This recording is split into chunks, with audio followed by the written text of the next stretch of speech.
দেখেন আমার অবস্থানটা খুব স্পষ্ট, সেটা হচ্ছে যে বন্যাটা হয়তো হতোই, কিন্তু বন্যাটাতে আমরা বাড়তি কিছু প্রস্তুতি নিয়ে রাখতে পারতাম, জানমালের ক্ষতি হয়তো কমাতে পারতাম যদি আমরা আগাম একটু পূর্বাভাস পেতাম।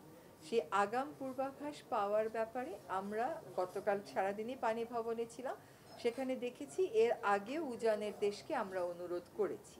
তো 2-3 দিন আগে দেখলাম সেখান থেকেও বলা হচ্ছে যে বন্যা মোকাবেলায় বাংলাদেশের প্রস্তাব নতুন করে বিবেচনা করার সুযোগ আছে।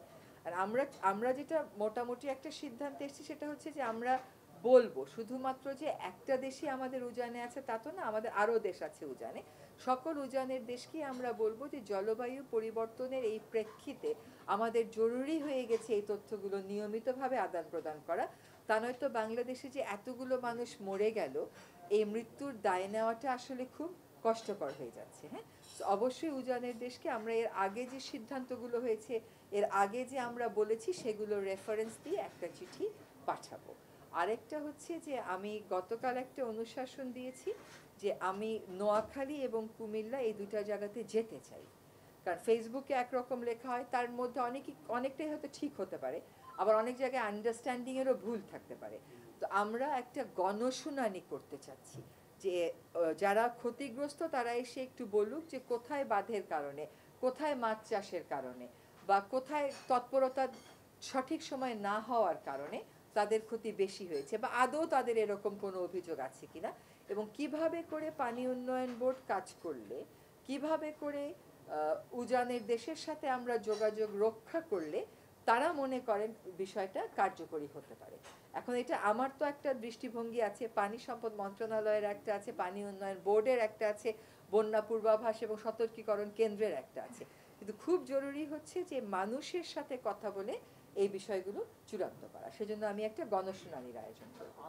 না, জানার জানার তো এটার একটা দাপ্তরিক প্রক্রিয়া আছে, এটা ফোন করে জানার তো বিষয় না, বা অ্যারেঞ্জমেন্টটা ফোন করে জানার মতন না। বিষয়টা হচ্ছে যে আমাদের সাথে কিছু দুটা দেশের চুক্তি আছে যে তারা আমাদেরকে কয়টা পয়েন্টে জানাবে। এবার যে বন্যাটা হয়েছে ওইগুলো সেই পয়েন্টের মধ্যে ছিল না। এখন প্রশ্ন হচ্ছে যে সেই পয়েন্টের মধ্যে না থাকলে কি জানানো যেত না? মানে আমরা তো গুড নেইবারলিনেস বলে একটা কথা আছে, তো সেইটা করে আমাদেরকে জানানো যেত কিনা সেটাও আমরা বলবো। একই সাথে আমরা বলবো যে আমরা আসলে এর আগেও যেই বেল্টে এবার বন্যা হলো সেই বেল্টের নদীগুলো সংক্রান্ত বৃষ্টিপাত, পানির প্রবাহ এগুলো সংক্রান্ত তথ্য চেয়েছি, কিন্তু আমরা একটা সিদ্ধান্তে আসতে পারিনি। তো আমরা জোর দেব যে একটা সিদ্ধান্তে আসি যাতে করে এই পয়েন্টেও আমাদেরকে তথ্যগুলো জানানো হয়।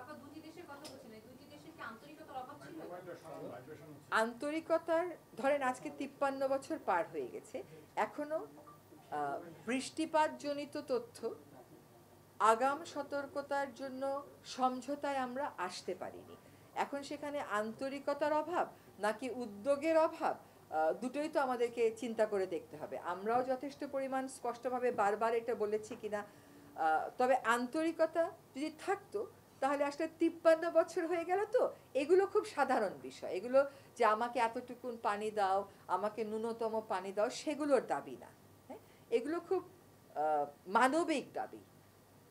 ফলে সেখানে ঘাটতি আছে, সেটা উদ্যোগেই হোক আর আন্তরিকতাতেই হোক।